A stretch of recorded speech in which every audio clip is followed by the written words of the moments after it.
ఒక చిన్న గ్రామంలో పుట్టిన ఓ రైతు బిడ్డ నేడు లక్షలాది బీసీల గొంతుకగా ఎలా మారాడు? పదవుల కోసం కాదు, ప్రజల కోసం పోరాడిన ఆ వ్యక్తి ప్రయాణం ఎలా ప్రారంభమైంది? గ్రామం నుంచి పార్లమెంటు వరకు సాగిన ఆర్ కృష్ణయ్య కథ ఇప్పుడు చూద్దాం. తెలంగాణలో బీసీ ఉద్యమాల గురించి మాట్లాడితే ముందుగా వినిపించే పేరు ఆర్ కృష్ణయ్య. కానీ ఆయన కథ రాజకీయాలతో మొదలు కాలేదు. అది ఒక చిన్న గ్రామంలో ఒక సాధారణ రైతు కుటుంబంలో ప్రారంభమైంది. 1954 సెప్టెంబర్ 13న వికారాబాద్ జిల్లా మొమిన్పేట్ మండలం రాళ్లగూడపల్లి గ్రామంలో ఆర్ కృష్ణయ్య జన్మించారు. చిన్నప్పటి నుంచే పేదరికం, కష్టాలు, అవకాశాల లేమి ఆయన జీవితంలో భాగమయ్యాయి. గ్రామాల్లో చదువుకోవాలన్న సౌకర్యాలు లేవు. వెనుకబడిన వర్గాల పిల్లలకు అవకాశాలు అంత సులభంగా దొరికేవి కాదు. అయితే చిన్నతనంలో చూసిన ఆ కష్టాలే ఆయనలో ఒక ప్రశ్నను రేకెత్తించాయి. ఎందుకు కొందరికి అవకాశాలుంటాయి, మరికొందరికి ఉండవు? ఆ ప్రశ్నే తర్వాత ఆయన జీవితాన్ని మార్చేసింది.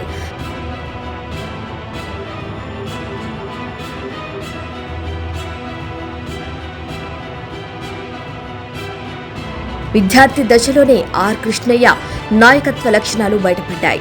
హాస్టళ్లలో విద్యార్థులు పడుతున్న ఇబ్బందులు, స్కాలర్షిప్ సమస్యలు, సౌకర్యాల కొరత ఆయనను కలిచివేశాయి. తన సమస్యలతో పాటు ఇతరుల సమస్యలు కూడా తనవిగా భావించడం మొదలుపెట్టారు.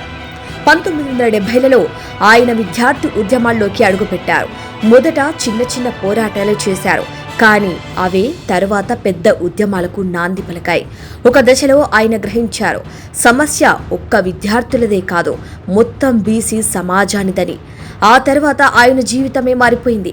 బీసీల హక్కులు, రిజర్వేషన్లు, విద్య, ఉద్యోగాలు, రాజకీయ అవకాశాల కోసం ఉద్యమాలు ప్రారంభించారు. రోజులు కాదు, నెలలు కాదు, దశాబ్దాల పాటు పోరాటం చేశారు. ఆ సమయంలో దేశంలో మండల్ కమిషన్ చర్చలు నడుస్తున్నాయి. బీసీలకు రిజర్వేషన్లు కల్పించాలని దేశవ్యాప్తంగా ఉద్యమాలు జరుగుతున్నాయి. ఆ ఉద్యమాల్లో ఆర్ కృష్ణయ్య కీలక పాత్ర పోషించారు. ర్యాలీలు చేశారు, ధర్నాలు చేశారు, నిరాహార దీక్షలు చేశారు. కానీ వెనక్కి తగ్గలేదు. అనేక ప్రభుత్వాలపై ఒత్తిడి తెచ్చి బీసీల సమస్యను దేశ స్థాయిలో చర్చించేలా చేశారు. వేలాది మంది విద్యార్థులు చదువుకునేందుకు అవకాశాలు రావటంలో ఆయన పోరాటం కీలకమైందనే చెబుతారు.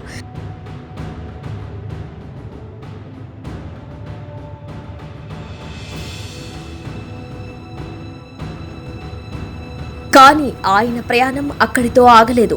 దశాబ్దాల పాటు ఉద్యమ నాయకుడిగా ఉన్న ఆర్ కృష్ణయ్య 2014లో రాజకీయాల్లోకి అడుగుపెట్టారు. ఎల్బీ నగర్ నుంచి ఎమ్మెల్యేగా గెలుపొందారు.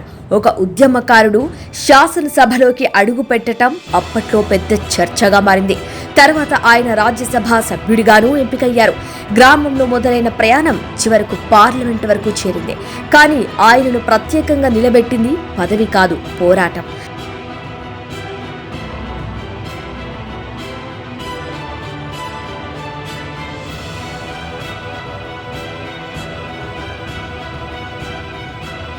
ఇప్పటికీ బీసీల హక్కులు, విద్య, ఉద్యోగాలు, రిజర్వేషన్లపై ఆయన తన గళాన్ని వినిపిస్తూనే ఉన్నారు. ఒక చిన్న గ్రామం నుంచి వచ్చిన రైతు బిడ్డ లక్షలాది మందికి ఆశగా మారటం నిజంగా సాధారణ విషయం కాదు. ఇది కేవలం ఆర్ కృష్ణయ్య కథ కాదు, కష్టాలను చూసి వెనక్కి తగ్గకుండా పోరాడిన ఒక వ్యక్తి ప్రయాణం.